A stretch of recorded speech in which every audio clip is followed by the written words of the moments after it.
Bismillahirrahmanirrahim. Assalamualaikum warahmatullahi wabarakatuh.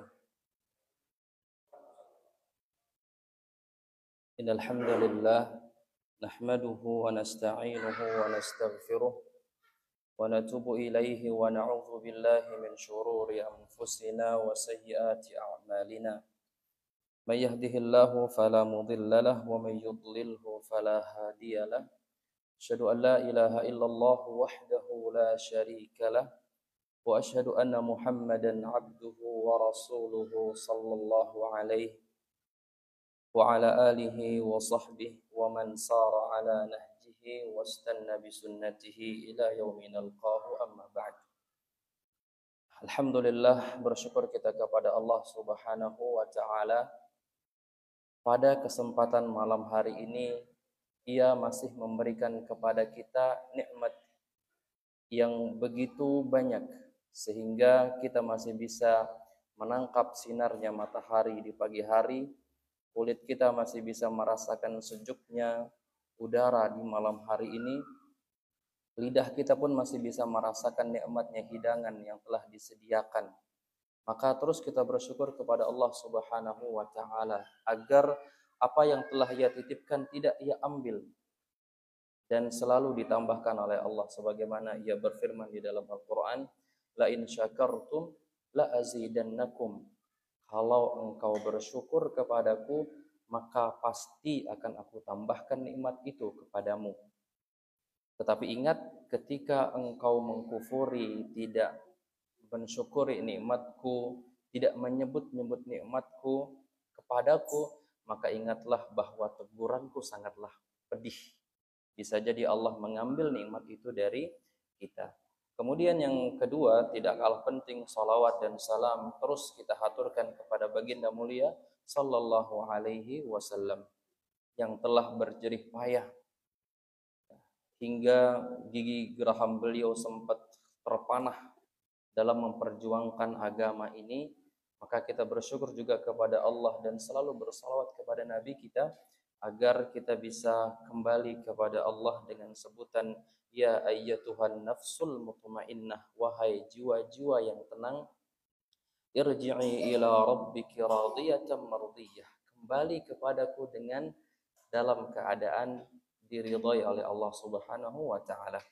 Maka termasuk juga kita mensyukuri nikmat Allah adalah belajar bagaimana cara kita menjaga tubuh kita ini. Kalau bukan kita, siapa lagi?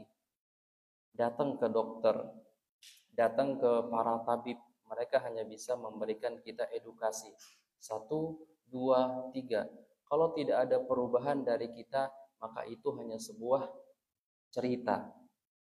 Oh, saya pernah dinasihati oleh dokter fulan, oleh tabib fulan, begini dan begitu. Kalau tidak ada perubahan, maka tubuh kita akan semakin berada pada sakit. Dan tentunya setiap kita hanya bisa melihat nilai sehat itu ketika kita sedang sakit, teman-teman. Sampai ada yang mengatakan bahwa kesehatan itu adalah tajun ala ru'usil asihha. Kesehatan itu adalah permata atau songkok raja, itu mahkota yang hanya bisa dirasakan dan dilihat oleh orang-orang yang sakit. Maka sedia payung sebelum hujan. Sebelum sakit kita tahu dulu nih apa aja yang dapat menyebabkan kita sakit. Ya, sebagaimana juga yang pernah dikatakan oleh beberapa ahli timur yang memberikan edukasi kepada kita untuk mengetahui hal-hal yang mungkin buruk di mata manusia. Seperti kemarin di pertemuan sebelumnya kita sebutkan araftu syarra la lisyarri. Aku coba mempelajari sesuatu yang mungkin buruk nih di mata manusia. Bukan untuk aku mencobanya, tetapi apa?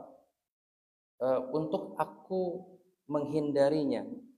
Karena apa? Faman lam ya'rif asy-syarra minal khairi yaqafi. Siapa yang tidak mengetahui ini sebuah hal yang dapat menyebabkan sakit, maka suatu saat dia akan terjerumus di lubang itu. Insya Allah pada malam hari ini, teman-teman sekalian, kita coba mengambil satu poin dalam kedokteran timur, yaitu tentang tulang belakang.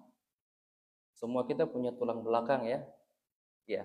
Dan Allah Subhanahu wa taala menciptakan manusia dari setetes air mani yang sifatnya lembab hangat dan bersatu dengan sel telur yang sifatnya dingin dan lembab. Kemudian menjadi daging, menjadi darah, menjadi gumpalan daging, dan dari itu Allah menciptakan tulang belakang. Oleh sebab itu Allah mengatakan dalam surat Al-Mu'minun, setelah menjadi tulang belulang, fakasawna al-'idhama lahma. Kemudian kami bungkus tulang belulang itu dengan daging dan otot. Tsumma ja'alnahu khalqan akhar. Kemudian kami ciptakan dari belulang-belulang tadi manusia-manusia dengan segala rupa dan seni mereka. Ada yang berkulit putih, ada yang berkulit kecoklatan, ada yang tinggi, ada yang pendek. Itu sudah ala masyiatillah, sesuai dengan kehendak Allah Subhanahu wa taala. Di pertemuan sebelumnya kita menyebutkan juga teman-teman sekalian bahwa tulang belakang ini sangat erat kaitannya dengan lambung. Sebagaimana yang disebutkan dalam hadis At-Tirmidzi dari Al-Miqdad ibn Ma'di Karib, suatu ketika beliau mendengar Rasul sallallahu alaihi wasallam bersabda, "Ma mala'a adamiyun wi'aan syarran min batn." Tidak ada tempat yang paling buruk diisi oleh Bani Adam dalam tubuh mereka melainkan perut mereka. Jadi perut diibaratkan wadah oleh Nabi kita alaihi salatu wassalam. Kemudian beliau mengatakan, bihasabi bani Adam luqaimat yuqimna sulbah.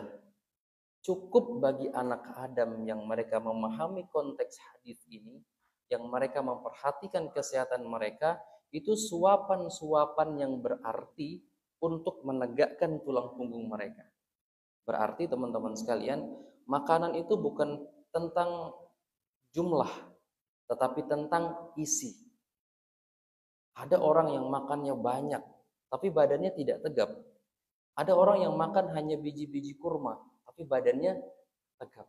Maka Nabi kita alaihi salatu wassalam itu beliau paling suka makan kurma, madu, dan seterusnya. Di zaman beliau alaihi salatu wassalam.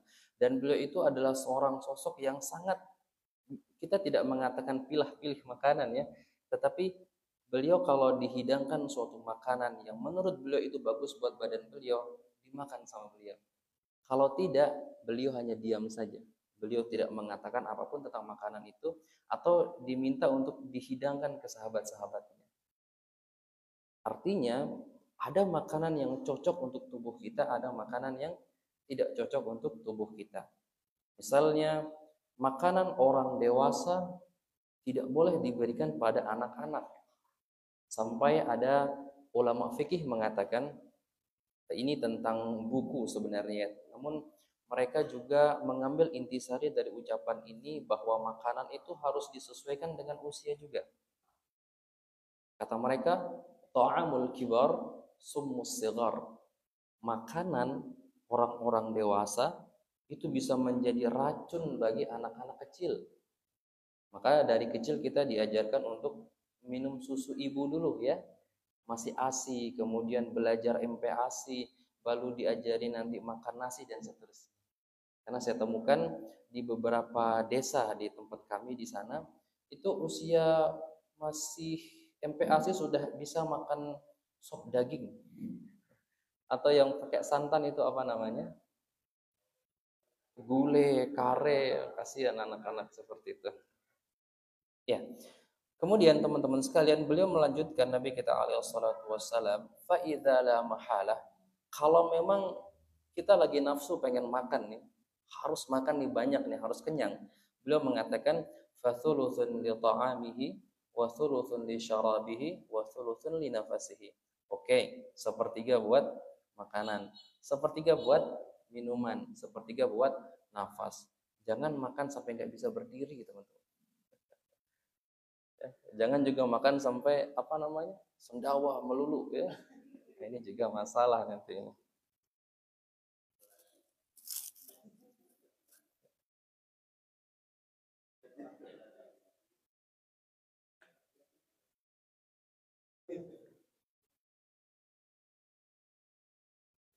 Baik.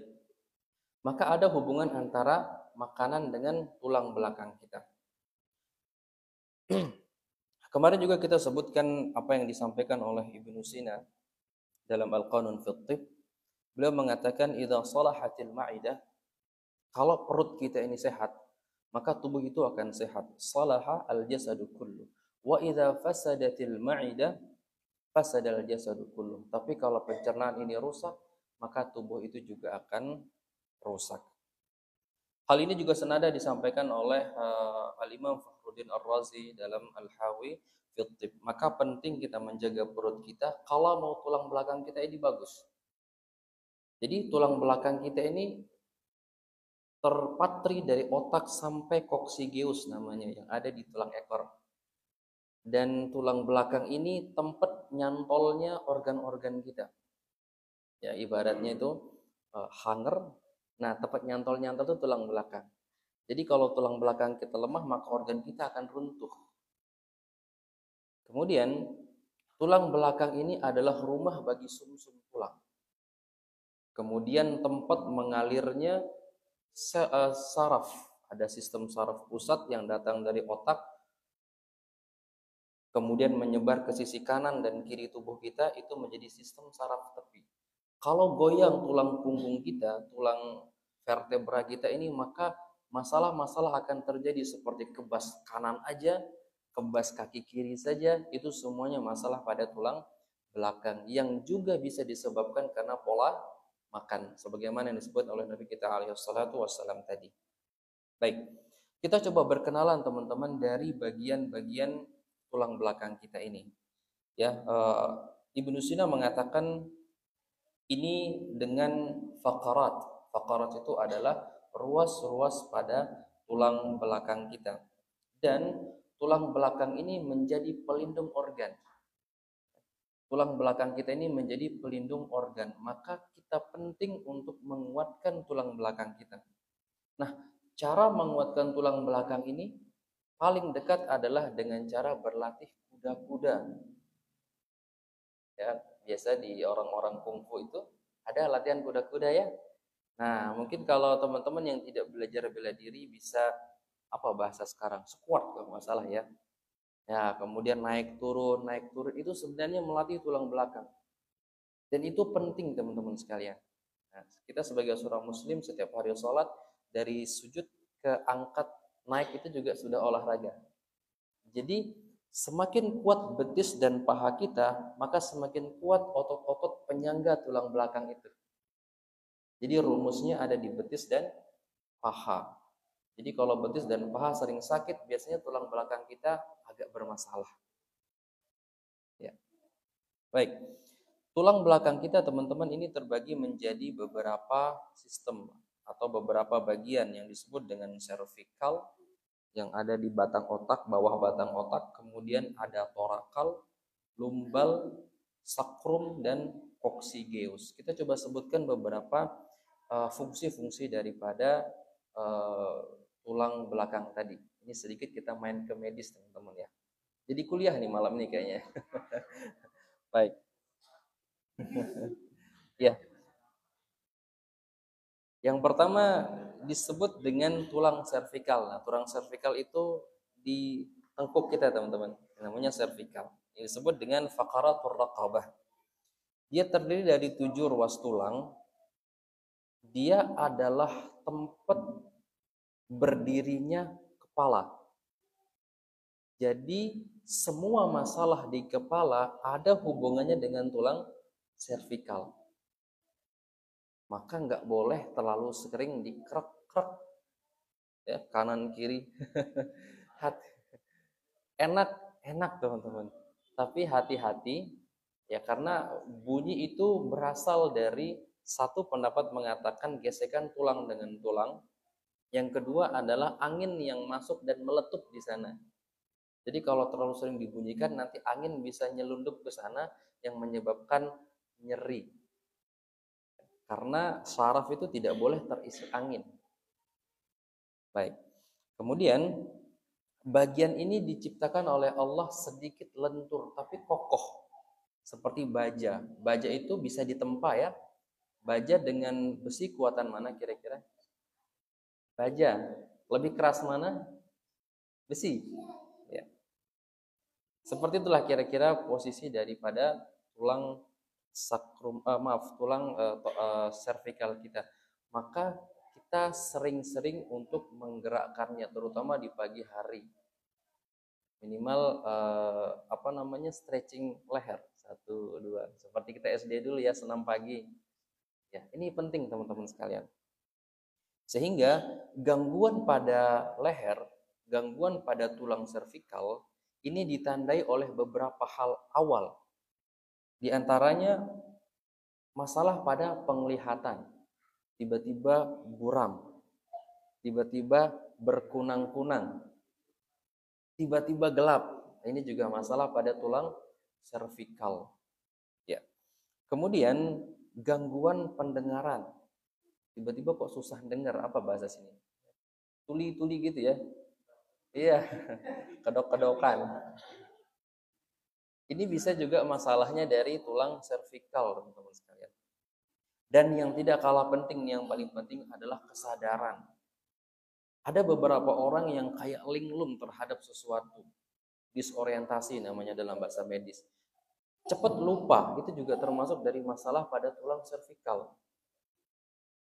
Nanti kita coba dengarkan apa kata para ulama tentang masalah-masalah yang paling sering menyebabkan gangguan pada tulang belakang secara umum. Sementara ini kita coba kenalan dulu dengan tulang servikal dan masalah-masalahnya seperti tadi, gangguan penglihatan, pendengaran, dan kesadaran. Masalah ini sering sekali dikaitkan dengan faktor angin, dingin, terutama pada pagi hari. Ada beberapa pasien yang saya dapati pagi hari subuh-subuh buka jendela, duduk membelakangi jendela sehingga angin itu menampar ke sini, teman-teman. Ini masalah besar. Lama-lama ini akan menyebabkan sumbatan-sumbatan yang mengeringkan darah sehingga darah tidak bisa full ke otak. Ini adalah cikal bakal tadi, gangguan-gangguan penglihatan. Ada yang mata kirinya saja yang kabur. Ada mata kanan saja. Ada telinga kiri saja yang agak susah mendengar, ada yang kanan saja. Ternyata juga bisa karena faktor angin. Yang kedua, kebanyakan duduk. Maka saran dari medis 1 jam duduk bergerak, ya, atau maksimal 2 jam. Kalau saya pribadi 1 jam, habis itu harus jalan-jalan. Terutama teman-teman yang kantoran nih, dari pagi sampai siang duduk. AC lagi di belakang. Ini double ini ya. Ya. Ini hal-hal yang dapat mencidrai servikal kita. Kemudian yang kedua ada namanya torakal. Nah, torakal ini adalah tulang punggung yang di belakang, yang bentuknya agak melengkung. Ya, dia menjadi bantalnya jantung dan paru-paru. Ya, disebut dengan faqaratus sadr atau tulang-tulang pelindung daripada paru. Dia adalah penopang rongga dada dan pelindung jantung dan paru-paru sehingga memukul area belakang tidak terlalu disarankan. Ada beberapa latihan-latihan bela diri yang wallahu alam itu dipentung pakai palu teman-teman di belakang supaya kuat katanya, tapi organnya kekasihan. Kecuali mungkin orang-orang terlatih ya mungkin boleh saja ya. Nah, bagian ini tidak terlalu lentur tetapi dia kuat dan padat untuk melindungi organ vital seperti jantung dan paru-paru. Tulang ini juga menjadi tempat melekatnya tulang rusuk. Tulang rusuk bagian depan yang juga menjadi benteng bagi organ depan kita. Ada beberapa gangguan-gangguan yang bisa disebabkan karena masalah di tulang torakal ini, teman-teman. Yang paling sering adalah gangguan nafas dan irama jantung. Gangguan nafas seperti apa? Nafasnya dalam, sering menghela nafas, atau nafasnya pendek-pendek, kayak orang ngos-ngosan itu. Kalau datang ke medis nanti arahnya ke gangguan jantung biasanya. Ternyata bisa masalah dari tulang torakal, dan ini paling sering adalah karena salah duduk. Ya, duduk senderan dalam posisi yang lama atau duduk di kursi yang mungkin kita kerja di kantor agak begini biasanya kalau lagi ngetik ya. Ini juga jadi masalah. Terkadang kita tidak sadar badan kita seperti ini 1 jam 2 jam. Sehingga urat-uratnya juga akan ikut membengkong. Sehingga disarankan untuk setiap 1 jam itu kita berjalan supaya tulang belakang kita kembali tegap. Banyak hal sebenarnya yang tanpa kita sadari menyebabkan masalah pada tulang belakang, termasuk bersepeda. Bersepeda berjam-jam, boleh bersepeda teman-teman, tetapi coba dalam mungkin sekitar 30 menit berdiri sambil sepeda. Ada ya? Ya, jadi nggak duduk terus. Berdiri bersepeda. Ada gambaran di sini? Ini yang sangat penting teman-teman sekalian. Karena nanti itu lebih ke koksi, nanti ke tulang ekor. Nah, masalah pada tulang ekor ini bikin kepala kita jadi sering sakit. Niatnya mau olahraga malah sering pusing. Ya. Kemudian ada lumbal yang disebut dengan faqaratus sulb. Lumbal itu ada di sini. Di area ginjal belakang. Kalau kita tarik tangan kita belakang, itu kena lumbal. Saya tadi mau bawa pantom teman-teman, tapi lupa. Pantom tulang belakang. Ya. Bagian ini memiliki ruas yang besar dan kuat, dan dia menopang tubuh. Nah, kebanyakan ngangkat-ngangkat itu nanti masalahnya pada lumbal biasanya. Masalahnya pada lumbal. Oleh sebab itu, kuda-kuda itu menguatkan lumbal lebih utama. Kemudian baru nanti dia akan menguatkan tulang belakang bagian atas dan bagian bawah. Nah, mulai besok coba untuk squat ya. Olahraga besok pagi ini. Nah, kemudian tulang lumbal ini teman-teman adalah tempat kekuatan jasmani yang disebut dengan markaz al-quwah al-jasadiyah dalam Al-Qanun fi Thib. Tempat ini adalah rumah bagi ginjal. Dia harus tetap hangat. Area lumbal ini. Lumbal itu teman-teman sekali lagi di tangan ditarik ke belakang itu akan nyentuh.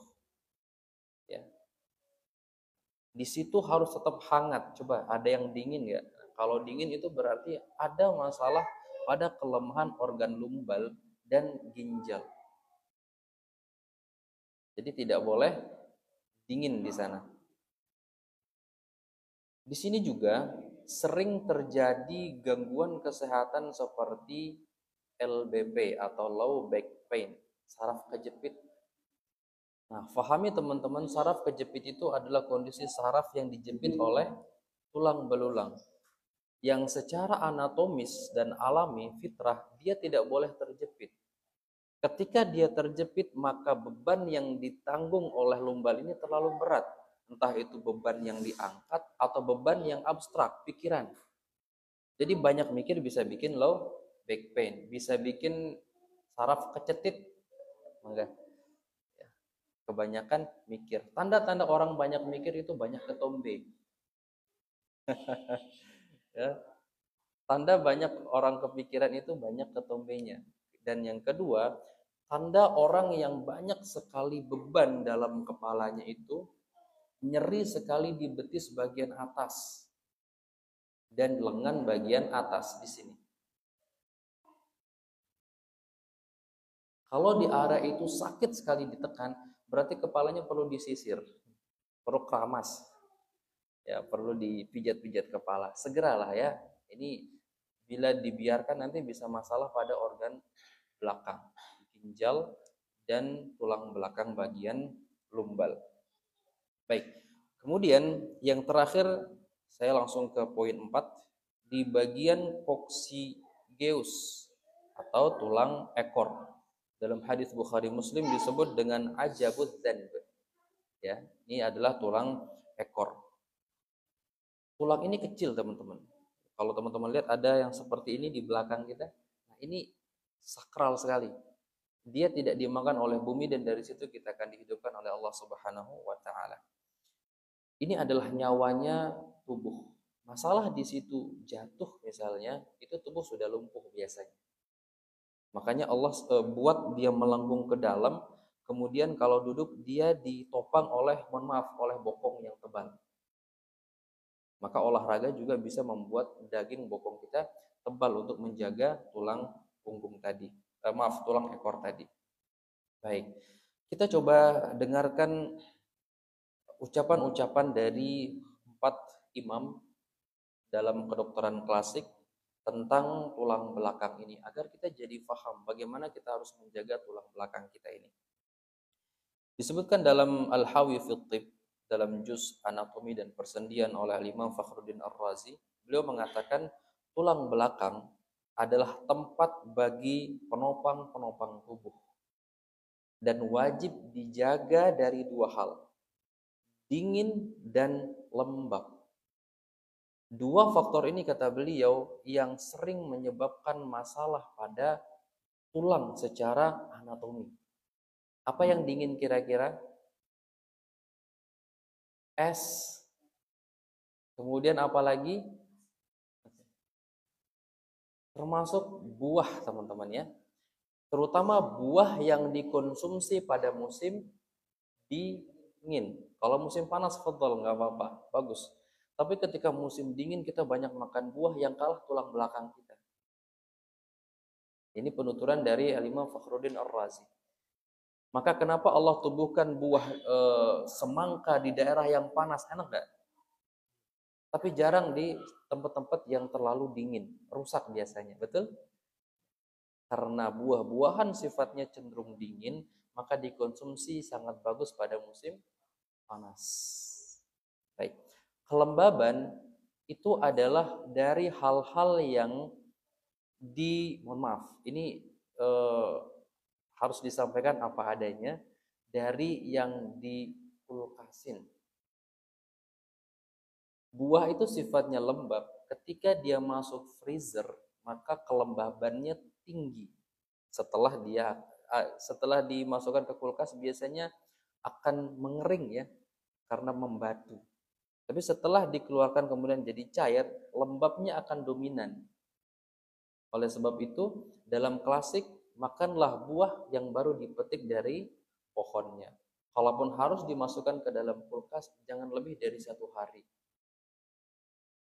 Jangan lebih dari 1 hari, termasuk nanti sayur-sayuran dan buah-buah yang digunakan buat sambal dan lain-lainnya. Baik. Karena dingin dan kelembaban, kata beliau, dapat merusak dan menghalangi gerakan-gerakan tubuh. Frozen shoulder, susah menggerakkan bahu, itu karena faktor dingin dan lembab. Baik. Kemudian kita coba dengarkan apa yang dikatakan oleh Avicenna dalam Al-Qanun fi Thib. Tulang belakang adalah dasar gerakan. Kalau gerakan kita tidak simetris, maka masalah pada tulang belakang. Dengannya tubuh berdiri, maka jika tubuh tidak bisa berdiri dengan tegap dan tepat, maka tulang belakang kita juga bermasalah. Baik bermasalah secara medis ataupun belum masuk ke dalam medis, artinya belum skoliosis, belum lordosis, tetapi sudah ada kelemahan pada tulang belakang sehingga jalan kita cenderung gerasak-gerasak. Tahu maksudnya? Kalau jalan tuh suaranya besar. Jadi sendalnya itu tipisnya semuanya, tuh. Iya, diseret-seret betul. Nah, orang yang jalan diseret-seret itu masalahnya di tulang punggung, di tulang belakang. Baik. Kemudian seluruh kekuatan jasmani ketika tulang belakang kita melemah akan ikut melemah. Jadi kata Avicenna, ketika tulang belakang kita melemah, organ-organ kita juga ikut lemah. Vital sekali tulang belakang kita ini, teman-teman sekalian. Kemudian kita dengarkan dari Alauddin Abul Hasan Ibn Al-Quf Al-Karaki. Ya, dalam kitab beliau Al-Umdah fi Sina'atil Jarahah, beliau mengatakan setiap gangguan pada tulang belakang mempengaruhi cara berjalan. Mohon maaf, nanti di sendal itu ada yang sisi kanannya lebih tipis daripada sisi kiri. Pernah nggak merhatikan seperti itu? atau bagian belakang, bagian tumitnya itu sampai bolong. Nah, bagian tumit pada sendal yang bolong itu masalah pada lumbal dan sakrum, teman-teman. Pada bokong kita di sini. Itu perlu dilenturkan. Bisa digepok-gepok, bisa dipijat-pijat bebas. Yang penting dilenturkan. Ya. Kemudian juga, kata beliau, orang yang sering tersandung juga gangguan pada tulang belakang. Ingat, tulang belakang sering terganggu karena dua faktor tadi. Angin, dingin, dan lembab. Yang lembab-lembab itu tandanya kalau pagi hari giginya bau dan banyak tahi gigi. Semakin tebal tahi gigi kita maka tubuh semakin lembab. Seperti itu ya. Baik. Kemudian gangguan pada tulang belakang kata Ali Al-Quf Al-Karaki juga akan mempengaruhi kekuatan, mohon maaf, seksual. ED, kemudian tidak tahan lama, ini masalah pada tulang belakang. Ya. Kemudian beliau mengatakan dan menimbulkan rasa nyeri yang tidak nyaman. Nyeri biasa sampai nyeri yang luar biasa seperti orang lagi haid. Ini masalah pada tulang belakang. Sekarang itu seringnya adalah LBP dan sciatica. Ini juga masalah pada tulang belakang. Kemudian kita dengarkan lagi apa yang dikatakan oleh Ibnu Hubal Al-Baghdadi dalam kitab Al-Mukhtarat fi Thib. Beliau mengatakan, jika tulang belakang terkena angin dan lembab seperti dikatakan oleh Fakhruddin Ar-Razi tadi, maka akan menyebabkan nyeri hebat yang mengganggu tidur serta melemahkan kaki dan paha. Tanda lemah kaki dan paha itu teman-teman biasanya ada bintik-bintik hitam dan varises. Tahu varises? Itu juga nanti arahnya nanti ke tulang belakang, kelemahan pada organ limfa dan ginjal. Dan kelemahan kelemahan organ hati karena faktor makanan yang terlalu beragi. Tahu beragi? Banyak bumbu. Dan digoreng berulang, dipanaskan berulang, dan yang dimasak dengan, mohon maaf, mentega. Jadi, mentega lebih berat daripada minyak, teman-teman. Tapi enak ya, enak. Minyak itu kan masih cair ya. Kemudian minyak itu dibuat menjadi pasta. Kemudian nanti dipanaskan, baru jadi minyak lagi. Kalau dibiarkan dia jadi pasta lagi ya. Itulah di dalam tubuh kita. Ketika dikonsumsi oleh orang yang cenderung dingin, orang yang dingin itu biasanya orang yang gampang kenyang. Itu biasanya badannya dia dingin. Atau yang sering mengalami mual-mual. Atau yang jam 9 sampai jam 11 sering ngantuk. Itu biasanya badannya nggak kuat untuk makan pasta-pastaan. Jadi menggoreng pun ada caranya. Ya, gunakanlah minyak biasa atau dengan minyak zaitun. Sudah masuk waktu Isya belum, akhi? Berapa menit lagi? 6 menit lagi? Kultum. Baik. Baik. Kita coba rangkum sekarang penyebab-penyebab masalah pada tulang belakang. Tadi kita telah mengenal susunan tulang belakang, kemudian nasihat-nasihat dari 4 ulama utsib tentang tulang belakang. Kita coba rangkum dalam 5 poin. Di sini ada 2 poin yang coba saya tambahkan. Bahwa dalam kedokteran timur selalu ada penyebab dari suatu penyakit. Sebagaimana asap itu pasti ada kalau ada api. Betul ya? Baik. Yang pertama, kata para ulama termasuk Fakhruddin Ar-Razi dan Ibnu Sina, tadi beliau menyebutkan tentang kelembaban. Kelembaban dari makanan dan cuaca yang dingin, kemudian kita tidak menggunakan penghangat tubuh, selimut dan jaket, ini yang kalah nanti tulang belakang dan faktor pemanas tubuh namanya. Pemanas tubuh kita ada 2, teman-teman. Jantung dan ginjal. jadi terpapar angin dingin dalam waktu yang panjang, dua yang kalah organ kita. Jantung menjadi lemah, ginjal menjadi payah. Setelah itu tulang belakang menjadi goyah. Tanda tulang belakang goyah tadi, seperti tadi misalnya kalau jalan itu diseret-seret. Dan pada kasus yang berkepanjangan nanti tulang kaki menjadi X atau O. Pernah nemu? Yang mudah-mudahan Allah selamatkan anak-anak kita dari hal ini teman-teman. Itu sudah lama sebenarnya. Seperti itu kira-kira. Nah, masalah-masalah yang muncul disebutkan di sini adalah waj'u as-sulb atau nyeri tulang belakang. Ini biasanya sudah muncul setelah lama dibiarkan. Tanda yang pertama masalah pada tulang belakang kita ini sering pegel dan ingin diinjek-injek. Kalau pulang ke rumah, injek-injek anak. Ini sudah ada gangguan dan itu alami teman-teman. Kalau minta diinjek-injek sudah nggak apa-apa. Seperti itu ya. Kalau dibiarkan nanti otot-ototnya menjadi kaku kencang sehingga tulang-tulang itu akan menempel. Itulah yang kita sebut dengan saraf kejepit. Ya, jadi sinyal pertama tubuh kita itu melek diinjak-injak, pengen dipijat seperti itu. Baik, itu yang pertama, faktor kelembaban termasuk dari makanan-makanan yang dingin. Kebanyakan makan makanan yang dingin. Maka kami menasihati kepada teman-teman yang mungkin vegetarian ya, setiap hari makan buah dan sayur, coba untuk menyentuh yang hangat-hangat, daging ayam misalnya, ya, atau daging sapi. Ya, boleh nanti mungkin dibuat apa dulu, yang penting mau makan dulu. Karena kalau tidak tubuhnya cenderung dingin, nanti kalah ginjal dan jantungnya. Seperti itu. Baik. Kemudian yang kedua, itu masuk angin yang dingin. Menyebabkan masalah pada tulang belakang itu adalah angin yang rasanya dingin. Apa itu kira-kira? Ya, itu satu. Kemudian hujan, udara pagi. Nah, udara pagi itu teman-teman bagus sekali buat paru-paru.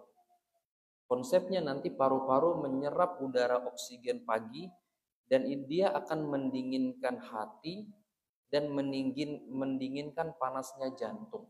Salah satu treatment kesehatan klasik pada orang-orang dengan gangguan jantung dan fungsi hati itu dengan nafas pagi. Nafas di waktu subuh. Sejuk ya? Itu udaranya lain daripada yang lain, teman-teman. Tapi ingat, pakai penutup badan. Jangan telanjang badan nih. Ada beberapa saya lihat telanjang badan. Kalau mandi di waktu subuh bagus buat tulang belakang dan imun. Dia akan meningkatkan namanya sistem imun yang dipacu oleh dinginnya suhu. Itu hanya ada di waktu pagi dan salah satunya akan meningkat adalah hormon untuk peremajaan. Jadi orang-orang yang sering mandi pagi itu biasanya awet muda. Oke. Baik. Kemudian ya, termasuk juga teman-teman sering tidur di atas lantai. Enak memang ya, di beberapa orang itu tidur di atas lantai itu enak banget. Tapi nanti yang kalah tulang belakangnya. Ya, minimal nanti dikasih karpet lah seperti itu. Ya. Kemudian yang ketiga, kita habis itu azan dulu kali ya. Masih ada waktu? Masih. Belum ya, baik. Baik. Kemudian yang ketiga adalah kata para ulama kurangnya makanan bergizi. Yang penting besur. Yang penting kenyang. Ini masalah pada tulang belakang nantinya. Jangka panjang atau pendek ini bisa bermasalah pada tulang belakang. Ingat pesan Allah Subhanahu wa taala teman-teman sekalian, falyanzuril insanu ila ta'ami. Lihat, tilik, perhatikan apa yang kamu makan. Bukan kata saya nih, kata Tuhan kita Allah Subhanahu wa taala. Ya. Kenapa?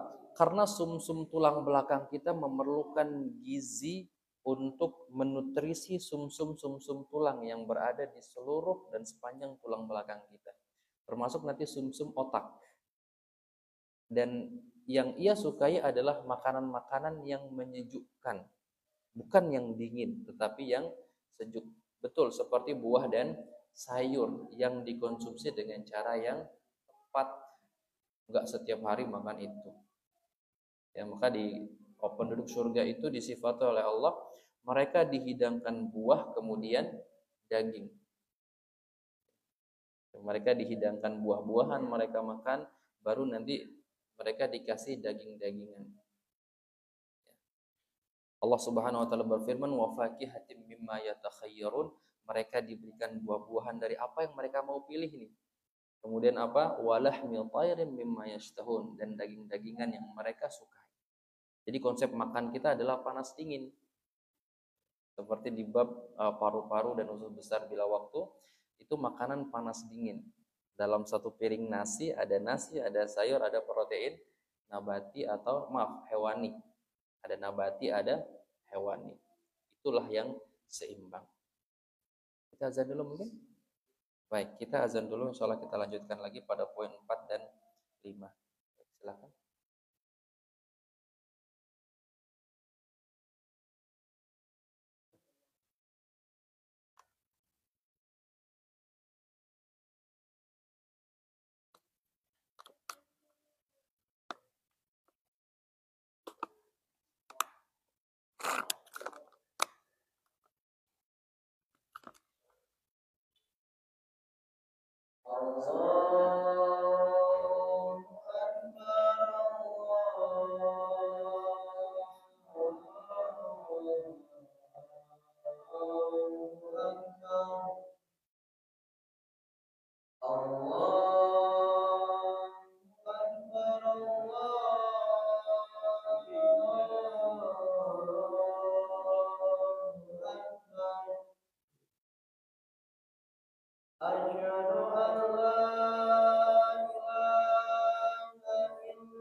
La haula wala quwwata illa billah.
La ilaha illallah, Allahumma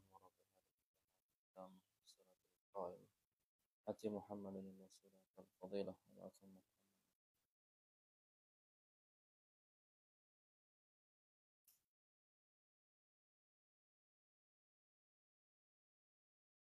Baik, kita lanjutkan sedikit insyaallah. Baik, poin keempat teman-teman sekalian disebutkan adalah aktivitas pasutri yang berlebih. Aktivitas seksual yang berlebih ini paling sering menyebabkan masalah pada perut dan tulang belakang. Karena hubungan seksual itu membutuhkan setidaknya 3 atau 4 organ. 1 ginjal, 2 jantung, kemudian limpa dan paru-paru. Ya, sehingga kalau orang sudah, mohon maaf, ejakulasi, tubuhnya jadi lemas dan ingin tidur biasanya. Itu sudah alami fitrah. Tetapi ketika dilakukan terlalu sering, meskipun halal, itu tulang belakangnya lama-lama akan kalah. Sehingga disarankan dalam klasik, orang yang telah berhubungan jangan langsung makan dulu. Istirahat 15 sampai atau 10 sampai 15 menit. Jangan makan, jangan minum. Istirahat saja dulu berbaring.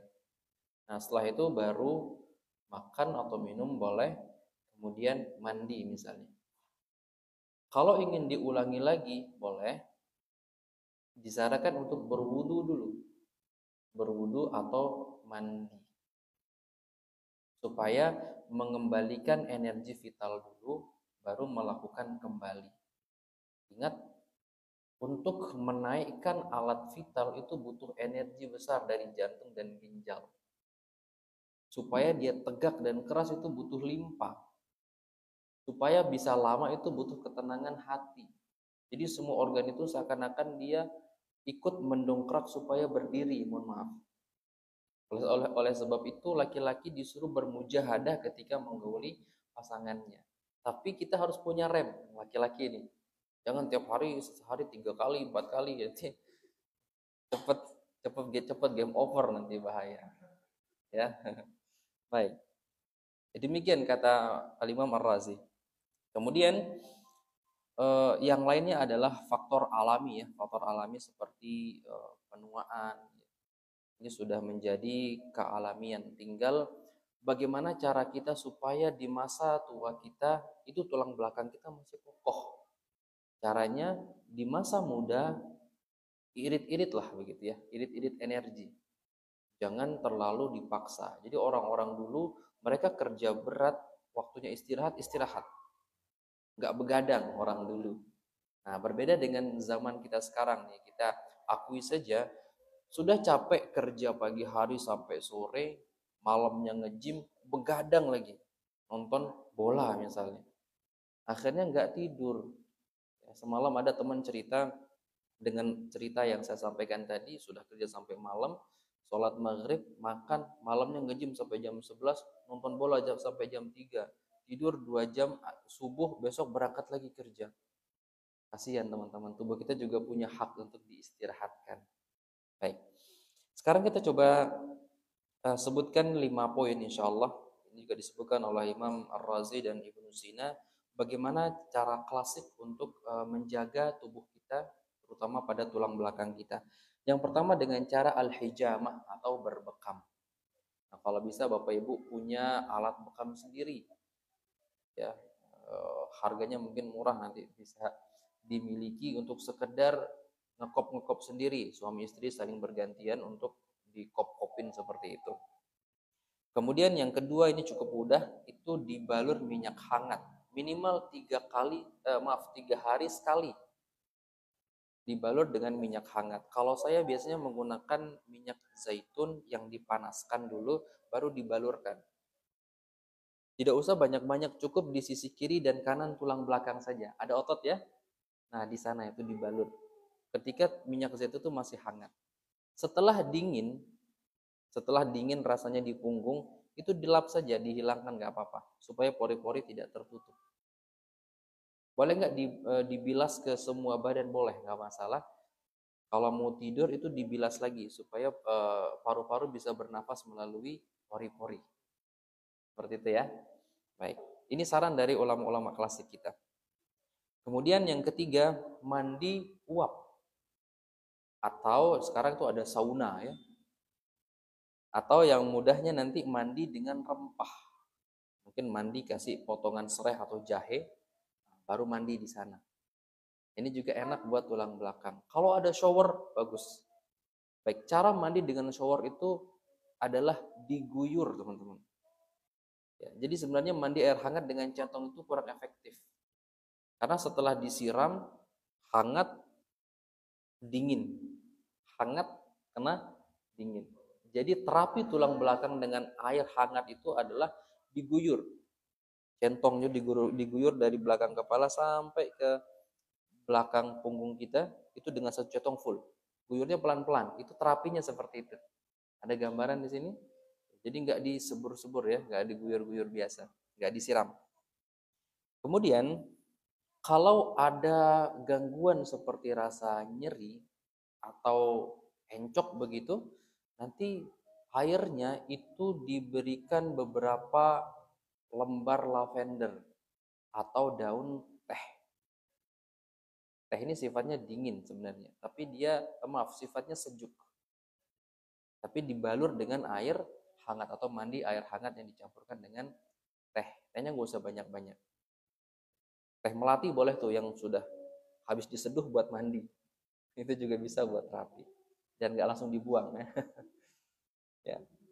Kemudian yang keempat beliau sebutkan adalah senam klasik ya. Mungkin kalau orang-orang Tiongkok itu disebut dengan senam Tai Chi, senam Qigong seperti itu ya. Kalau kita mungkin senam biasa sudah, peregangan-peregangan seperti kita SD dulu. Seperti itu ya. Ini bisa dirutinkan teman-teman sekalian. Kalau tidak bisa setiap hari, seminggu sekali lah, minggu pagi. Ya. Sebelum jalan-jalan mungkin yang mau weekend ya. Itu usahakan ada peregangan-peregangan untuk tubuh.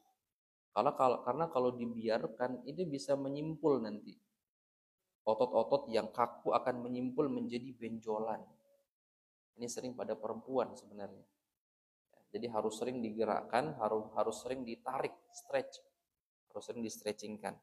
Dan yang terakhir saran dari para ulama kita adalah kembali ke makanan. Jadi makanan-makanan yang bagus ini akan menjadi spare part tubuh kita nyervis dirinya sendiri. Seperti tukang bangunan misalnya, atau seseorang yang punya rumah yang pengen membangun rumah lagi, kalau sudah terkumpul semua bahan-bahan kan tinggal main ya. Begitu tubuh kita teman-teman. Kalau ada bahan dia bisa memperbaiki dirinya sendiri.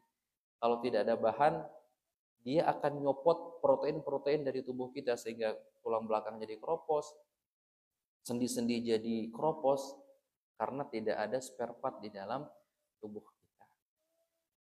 Baik, demikian teman-teman sekalian dari para ulama kita tentang tulang belakang, masalah dan bagaimana cara kita memaksimalkan dan mengoptimalkan serta menyehatkan tulang punggung kita. Ada yang mau ditanyakan mungkin?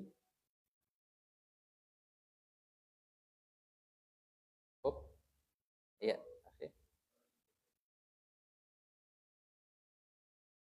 Baik, masalah pada muka begitu ya, gangguan-gangguan pada wajah nanti ada banyak teman-teman, ada Bell's palsy, kemudian ada jerawat, kemudian ada kedutan-kedutan mata.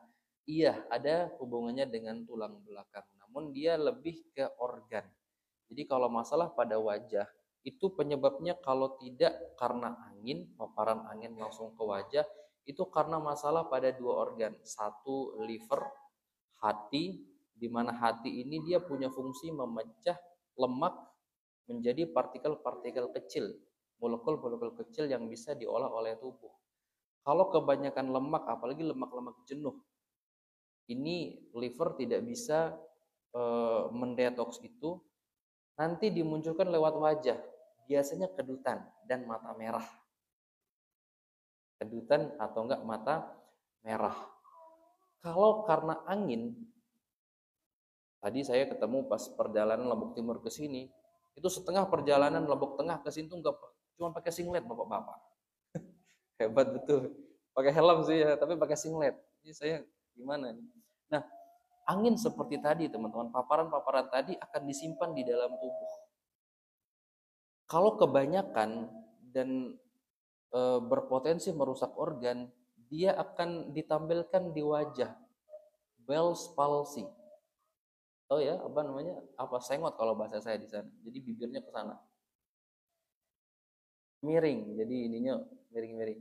Kalau ke kanan nanti tubuhnya anginnya dominan di sisi kanan. Terapinya nanti di sisi kanan juga. Mungkin dikerokin ya, boleh. Kebanyakan nanti di sisi kanan. Kalau kiri nanti arahnya ke tubuh sebelah kiri. Nah, ini di area wajah. Seperti itu kira-kira, Mas. Ada yang mau ditanyakan lagi?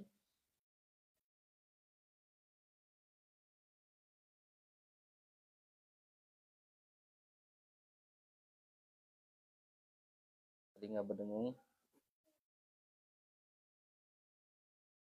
Ya.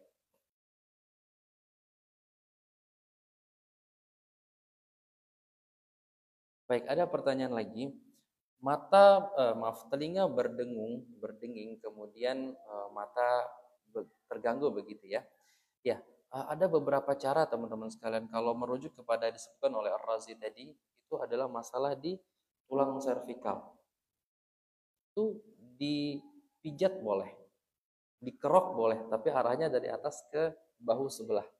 Dari sini ke sini, dari sini ke sini. Jadi kanan ke bahu kanan, kiri ke bahu sebelah kiri. Itu rutin. Kemudian yang tidak kalah pentingnya nanti minumlah atau makanlah makanan-makanan yang sejuk. Untuk kasus tadi mata merah misalnya teh hijau, bukan teh melati. Ada sekarang dijual itu teh warna hijau. Itu bisa nanti dikonsumsi. Tapi yang paling utama adalah dibuang anginnya. Nah, saat itu pun kalau masalah berdenging yang berat, itu jahe, serai itu jangan banyak-banyak dulu. Termasuk lada. Kenapa? Karena dia sifatnya panas dan mengundang angin panas. Dan dia sifatnya menghangatkan tubuh. Tapi karena dia berada di dalam, unsurnya panas, tubuh kita mendekap angin itu, jadi dia berangin di dalam.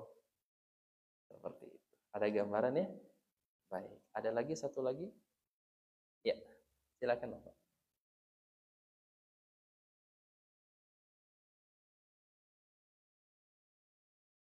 Ya.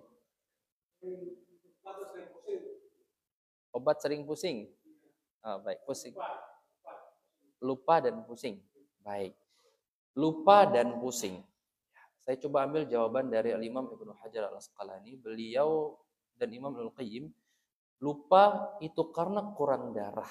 Satu. Kalau pusing itu karena angin di lambung.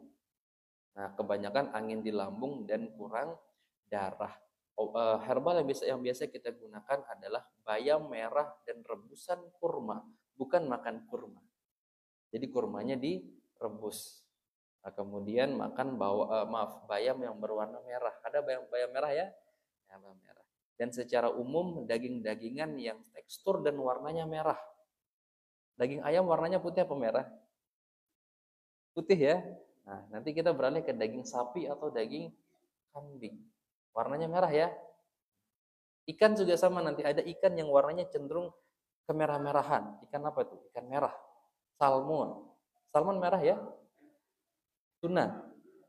Ya, pokoknya yang warnanya agak kemerah-merahan. Kalau putih nanti dia arahnya ke limpa dan paru-paru. Memperbaikinya. Nah, ini ada hikmah kenapa Allah ciptakan itu banyak beragam warna. Ternyata ada manfaatnya untuk organ-organ kita. Seperti itu kira-kira Pak. Tadi Mas? Nah, itu kita bisa. Ya.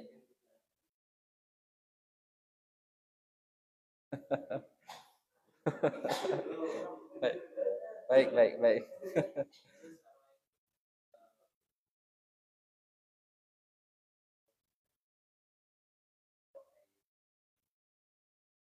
Baik. Bagus nih pertanyaannya. Untuk kuda-kuda kita latih habis sholat ya. Habis sholat insya Allah ya.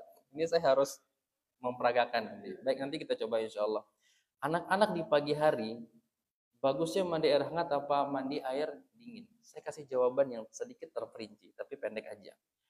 Kalau anak itu malamnya tidurnya muter-muter kayak Batman tuh, besok mandinya air dingin, air sejuk. Tapi kalau anak-anak, terutama anak-anak balita di bawah 5 tahun, itu anteng tidurnya. Ini bebas, air dingin atau air hangat bebas. Tapi poinnya, pas malam itu nggak bisa tidur, atau mungkin tidurnya bisa tapi muter-muter tuh di kasur tuh, sehingga orang tuanya tidur di karpet. Itu mandinya air yang sejuk. Dapat poinnya? Nah, dan awali pagi mereka dengan mungkin jus buah atau makan buah, bebas buahnya apa saja nggak apa-apa. Dapat ya? Supaya mereka bisa lebih tenang. Dan hormon-hormon serta hormon pertumbuhan dan tulang belulang mereka itu bisa tetap terkondisikan karena ada unsur panas yang sehingga di pagi hari kita mandikan mereka dengan air sejuk, air dingin. Demikian teman-teman sekalian yang bisa kita sampaikan pada malam hari ini. Mudah-mudahan ada manfaat dan barakah ilmu yang bisa kita syukuri kepada Allah Subhanahu wa taala. Kita tutup dengan doa kafaratul majlis. Subhanakallahumma wa bihamdika asyhadu an la ilaha illa anta astaghfiruka wa atubu ilaik. Assalamualaikum warahmatullahi wabarakatuh.